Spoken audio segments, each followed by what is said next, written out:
umaga din po, Father. Akala po walang darating na tao ngayon. Lahat po may hangover, ano po?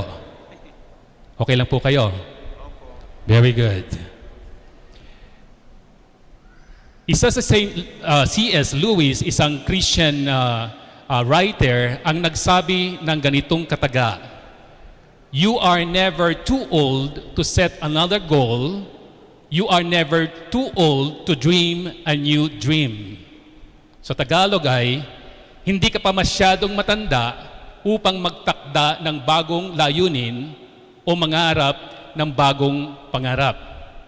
Well, lagi na pong sinasabi kapag nagkakaedad na po tayo, "Father, I am already too old to dream. Father, I am already too old to set big goals. Nasa maintenance mode na lang ako ngayon." Kaya kapag po ganon ang ating pagkakaintindi at pagtanggap sa ganitong kataga ni C.S. Lewis, ang hamon po sa atin ay tingnan po natin kung paano pa rin natin mapapalago ang buhay po natin kasama ang ating mga pamilya, kasama ang ating komunidad, at nakikita rin pa rin tayo na lumalago sa ating panampalataya at paglingkod sa isa't isa. Ang ibig sabihin ni C.S. Lewis sa sinabi niyang ito, hindi pa po huli ang lahat. Ibig sabihin, kahit na nagkakaedad na po tayo, meron pa rin tayong mga bagay na dapat baguhin sa pamumuhay po natin. Meron pa rin tayong mga bagay na dapat po nating paunlarin sa buhay po natin. Hindi po tayo nasa maintenance mode lang. Naghihintay lang tayo ng yung takdang araw na mamamatay na lang tayo at magpapaalam sa mundo. Kasi ang sinasabi ni C.S. Lewis, sa bawat paggising mo, sa bawat paggalaw mo sa mundo, merong pagkakataon na ipinagkakaloob sa iyo. Kaya marapat lamang na pagkatapos ng usok at ingay sa pagsalubong ng bagong taon, kailangan pa rin natin tanungin sa ating mga sarili, sa katahimikan ng ating puso, ano ba ang dala ng bagong taon sa akin o sa inyo? Tinanong niyo ba yun? O masyado kayong nabingi sa mga ingay, masyado kayong nabulag doon sa mga usok na lumabas kagabi, na hindi na kayo nagkaroon ng panaong manahimik, at sabihin natin, ano ba ang ipinagkakaloob o ino-offer ng bagong taon dito para sa akin? Kaya po, kung titignan po natin, hindi po natin na itatanong yun. Kaya umaasa tayo o kumakapit tayo sa mga bagay na ginagawa natin pag pumapasok ang bagong taon. Ano po iyon? Well, umaasa tayo sa paputok at sa mga bagay na may ingay. Kasi kapag nagpapaputok daw tayo or nagdidepende tayo sa mga ingay, pinapaalis natin ang mga masamang espiritu, yung mga bad vibes, sabi nila, o yung mga kamalasan sa mundo. O minsan, dumidepende tayo, umaasa tayo sa mga bagay na bilog. Palagay ko, lahat po tayo rito may mga bagay na bilog sa mga hapagkainan po ninyo, ano? Hello? Yes.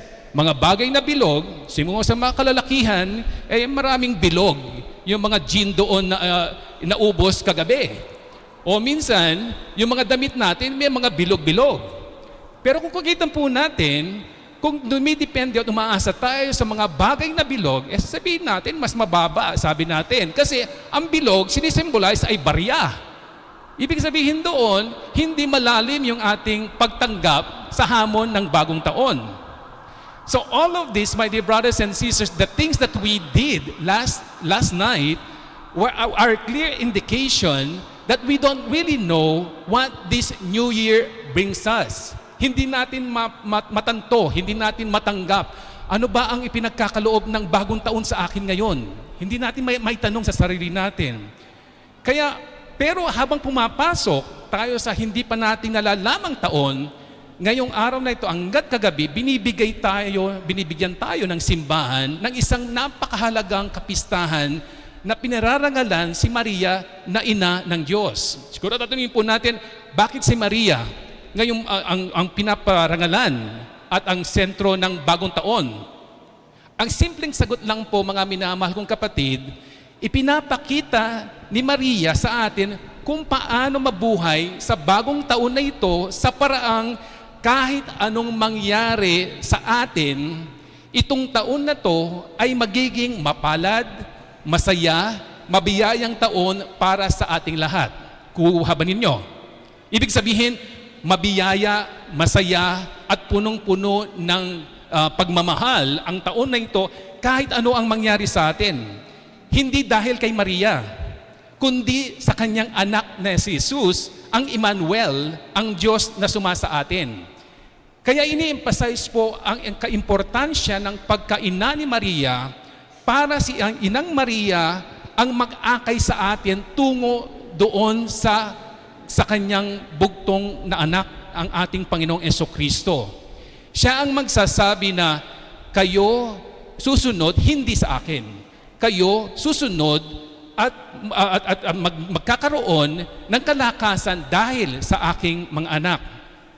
Mga minamahal kong kapatid, kadalasan, we often seek what God will do for us, but we fail to ask how to cooperate with God's grace. Dasal tayo ng dasal, simba tayo ng simba, hingi tayo ng hingi ng biyaya sa Diyos, ngunit hindi natin naitatanong kung paano tayo makikipagtulungan sa biyaya ng Diyos. In the healing ministry of Jesus, sa Scripture, palaging sinasabi ng ating Panginoong Jesucristo kapag pinapagaling niya ang isang tao, your faith has saved you. Your sins is forgiven. Go and pick up your mats. Ibig sabihin, nandoon ang biyaya ng Diyos, pero dapat makipag-cooperate ka doon sa biyaya ng Diyos. Ibig sabihin, baguhin mo ang sarili mo, hamunin mo ang sarili mo, patatagin mo ang pananampalataya mo sa Diyos, yon ang bahagi ng grasya na ipinagkakaloob ng Diyos sa iyo. So binibigay ng ating simbahan ngayong kapistahan si Inang Maria bilang ina ng Diyos para maging gabay at paalaala sa ating lahat. So mga minamahal kapatid, we are encouraged to learn 3 important lessons from the words of Mary to guide us as we begin this new year. First lesson, yung lesson na binisita siya ng anghel at sinabi ng anghel na siya ay magiging ina ng Diyos. At ang uling sinabi ng ating si Inang Maria is, let it be done to me according to your word. Remember yun po yun. Maghari nawa ang mga salita sa akin. So mga minamahal kapatid, we learn from Mary the readiness to allow God to have His way, to have His say, to have a decision in our lives. So ang hamon sa atin, maging handa tayo at bukas sa kalooban natin sa paggalaw ng Diyos at ang Kanyang kagustuhan sa buhay natin. Hindi lamang tayo ang nasusunod sa mga pang-araw-araw na buhay natin.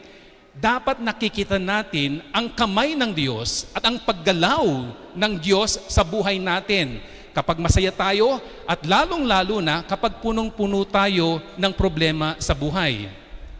Bago pa lang tayo isilang mga minamahal kong kapatid, alam na ng Diyos kung ano ang bukas natin.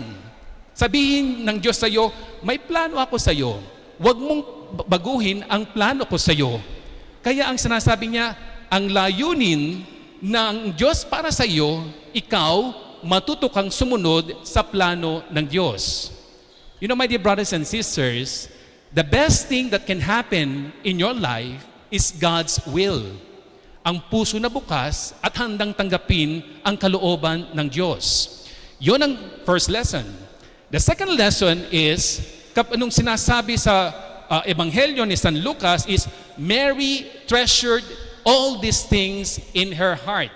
Ibig sabihin, iningatan ng Inang Maria ang lahat ng bagay tungkol sa Diyos sa puso niya.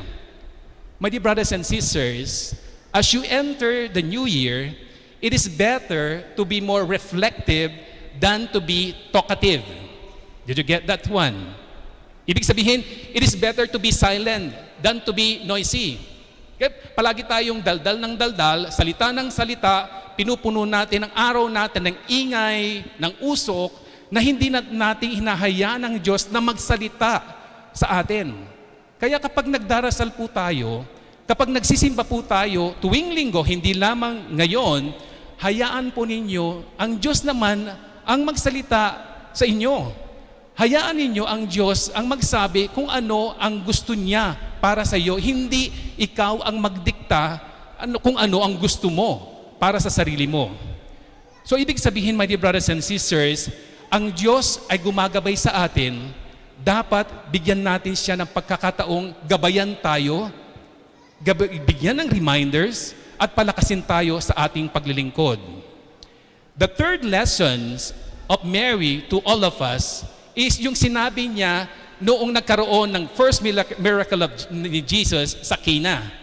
Ibig sabihin nung nagkaroon ng milagro na ang tubig ay naging alak. Ano ang sinabi ni Maria doon sa servant? Do whatever he tells you. Sundin nyo kung ano ang sasabihin ng anak ko. Ibig sabihin, yun po ang ating mensahe sa atin. If we can decide to do only what God tells us in His words, our lives will be better.